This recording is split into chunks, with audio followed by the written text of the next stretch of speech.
Salut, c'est Gaël, j'espère que tu vas bien. Bienvenue sur cet épisode numéro 44 des webinaires extraordinaires avec ton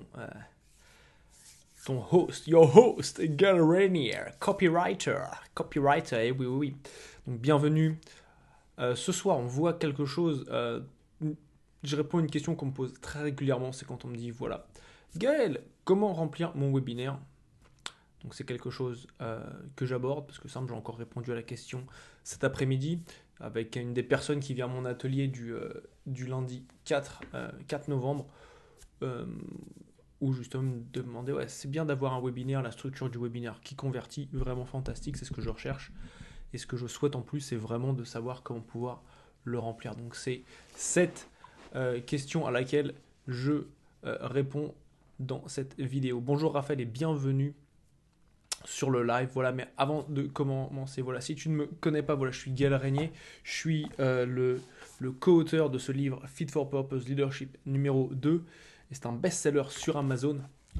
Donc je l'ai coécrit avec 13 autres entrepreneurs internationalement, donc il y a des gens qui sont d'Angleterre, du Canada et d'Australie, pour avoir justement ce best-seller où je parle justement des principes fondamentaux en marketing.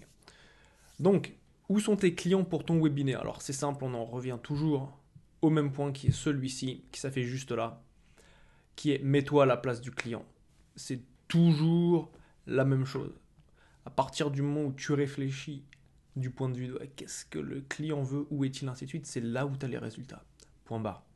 Donc, maintenant, dans la discussion, et c'est là justement où j'apporte une différence, c'est peut-être quelque chose que tu ne sais pas, mais en fait, j'ai fait de la vente depuis que je suis né. En fait, mes parents vendaient des chaussettes, le high ticket de la chaussette même, ça s'appelle des chaussettes Burlington qui se vendent, je crois aujourd'hui elles se vendent aux alentours de 15 euros la paire de Burlington.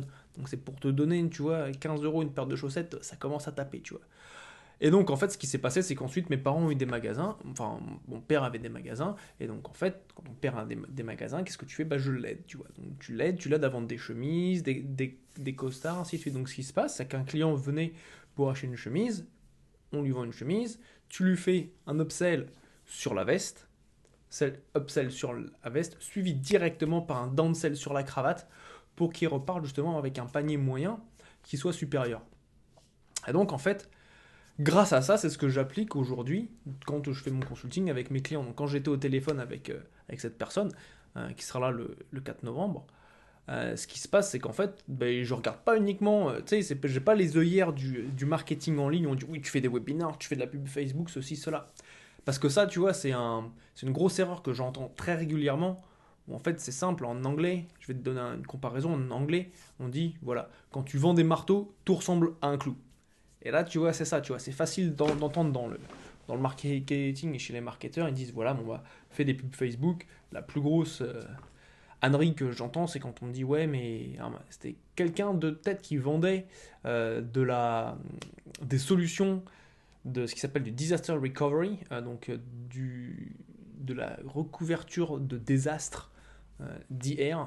En gros, c'est simple, c'est si admettons il y a le feu dans tes bureaux, comment est-ce que tu peux faire repartir ton entreprise de manière très rapide? Donc c'est tout ce qui est des sauvegardes, des backups, des choses comme ça en informatique. Et en gros, il était avec un gars, avec un marketeur qui lui a dit ouais, mais tu peux faire de la pub sur Facebook. Pourquoi? Bah c'est évident. Tu vois, tes clients, la journée ils bossent, mais le soir, quand ils sont tranquilles chez eux, bah, ils sont sur Facebook.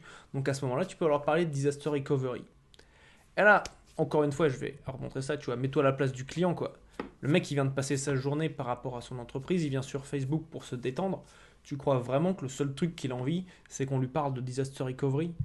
Je pense que c'est le truc qui va le faire le plus chier parce que tu vois, la recouverture de dégâts en général, bah ça, tu le fais pas parce que c'est ton kiff, mais tu le fais parce que d'une, tu es obligé d'avoir des assurances par rapport pour faire repartir ton business si jamais il y a un drame, d'une, ou deux, c'est des obligations par rapport à la loi. Donc si tu veux, je pense que le mec entre scroller, voir des vidéos de chats, et puis parler de disaster recovery, je pense qu'il préfère les vidéos de chats. Entre nous, je sais pas ce que t'en penses, dis-le moi dans les commentaires, si c'était plus vidéo de chat ou plus solution technique un peu avancée, quoi. Enfin bref, tout ça pour te dire que voilà, c'est avec cette, ces compétences en business, entre guillemets, en dur, ça me permet tu vois, d'aborder un business et mon consulting, non pas uniquement du point de vue, voilà, Facebook Ads et bam, bam, bam, bam, bam, mais vraiment d'ouvrir mon champ des possibilités. Et ça, c'est un truc qui est super important pour mon client, pour toi.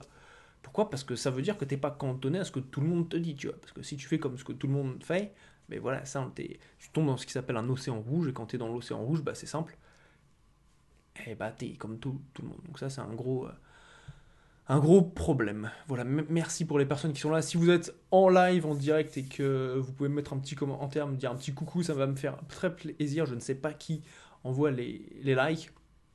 Mais si vous me dites un petit coucou, ce serait top, comme ça je peux vous saluer.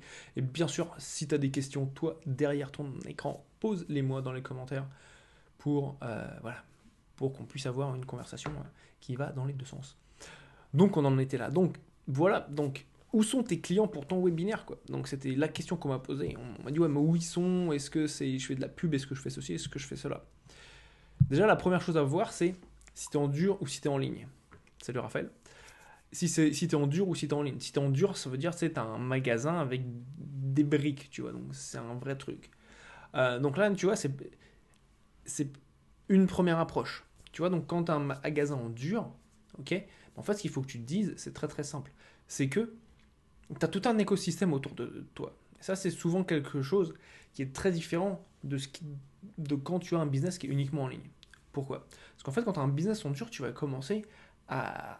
Le système de réflexion est très différent. Quand tu as un business en dur, tu vas avoir accès à des choses genre les chambres de commerce et d'industrie, tu vas avoir accès en général à des associations, tu vas avoir accès à des groupes tels que les BNI, qui s'appellent Business Network International, où en fait c'est les petits déjeuners où tu prends à 6h du matin, c'est là où moi j'ai commencé quand je faisais le copywriting, c'était les BNI pour pouvoir justement voilà, créer un réseau et vendre mes services. Donc en fait, c'est un premier aspect, c'est une première façon qui te permet de promouvoir justement ton business et par extension tes webinaires. J'ai bossé également avec des gens qui étaient dans la santé. Et donc, si tu veux, ça permet vraiment d'ouvrir le champ des possibles. Parce qu'à l'heure actuelle, si tu veux, dis-toi ça. Dis-toi qu'une personne, entre guillemets, lambda, qui n'est pas forcément à fond en web marketing, bah, pour elle, un webinaire, c'est quelque chose de complètement nouveau, tu vois. Et donc là, on en revient à ce qui s'appelle le niveau de conscience de tes clients. Qu'est-ce que tes clients connaissent par rapport à tes offres, et ainsi de suite. Et bien en fait, là, lui, il va pas du tout être conscient que les webinaires, c'est un truc neuf, tu vois, que c'est un truc qui existe. Donc il va se dire, ah ouais, trop bien, j'ai une conférence en ligne, c'est très important, il faut que j'y aille. Noter dans son petit calendrier, et il sera là. Et en fait, ça te permet justement d'avoir plus d'impact parce que c'est quelque chose que les gens euh, ne connaissent pas autant que si c'était par exemple de la pub ou si tu t'adressais à quelqu'un qui était euh, déjà familier avec le business en ligne. Donc ça, tu vois, c'est la première chose à prendre en considération. Et bienvenue à toutes les personnes qui me rejoignent. Si cette vidéo t'apporte de la valeur, mets-moi un petit like, un petit pouce bleu et clique sur abonner, sur s'abonner et sur la petite cloche parce que c'est quelque chose justement qui te permettrait d'avoir toutes les autres vidéos que je fais par rapport au webinaire extraordinaire. Donc, en dur ou en ligne. Alors, quand tu es en ligne, bon, bah là, tu vois, c'est quelque chose euh, où tu sais que tu as déjà beaucoup plus de leviers que tu peux utiliser. C'est les leviers déjà existants, tu vois.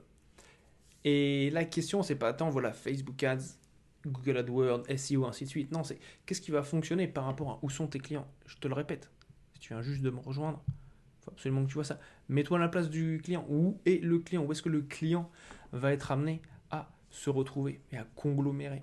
Très important. Ça, c'est la première chose. En dur ou en ligne. Donc, si tu veux, tu dois adapter. Si tu es purement en ligne, bon, bah voilà, tu vas utiliser les leviers web marketing, publicitaire, Facebook Ads, Google AdWords. Tu peux aller sur LinkedIn, tu peux faire du SEO, ainsi de suite. Et utiliser ces leviers-là. Toujours par rapport à où sont tes clients. Première chose. Quand tu as un business en dur, c'est là où en fait tu peux élargir ton champ des possibles en plus de ce que tu fais déjà en ligne.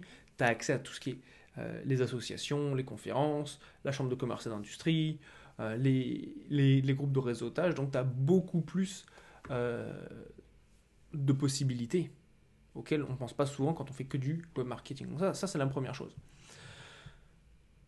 Ensuite, la deuxième chose, c'est est-ce que c'est sur les réseaux sociaux et où et sur quel réseau social est-ce que je dois justement faire la promotion de ce que je fais. C'est très simple. Réseaux sociaux, encore une fois, va là où sont tes clients. Ok. Si tu es plus business, va sur LinkedIn. Encore une fois, ça va servir à rien d'aller sur Facebook. D'accord. Pourquoi? Parce qu'il faut que tu ailles là où sont tes clients et là où tes clients te donnent leur temps d'attention, leurs minutes, leurs secondes de se dire ah oui, je me souviens de ce que Gaël m'a dit. Et donc ça, c'est quelque chose qui est important. Où sont-ils?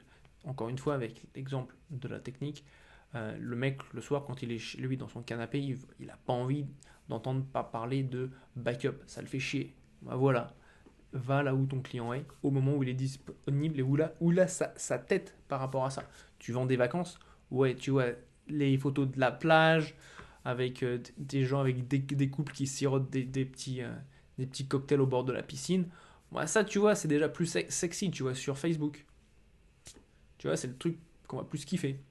Tu vois, c'est intéressant. Tu vois, les réseaux sociaux sont là en fait pour capter les gens à différents niveaux. Tu vois, si par exemple tu prends de la publicité que tu vas faire sur Google, en général, les gens qui sont sur Google, ils cherchent directement des solutions. D'accord. Donc, si tu veux, ils vont pas avoir le même niveau de maturité. D'accord. Très important.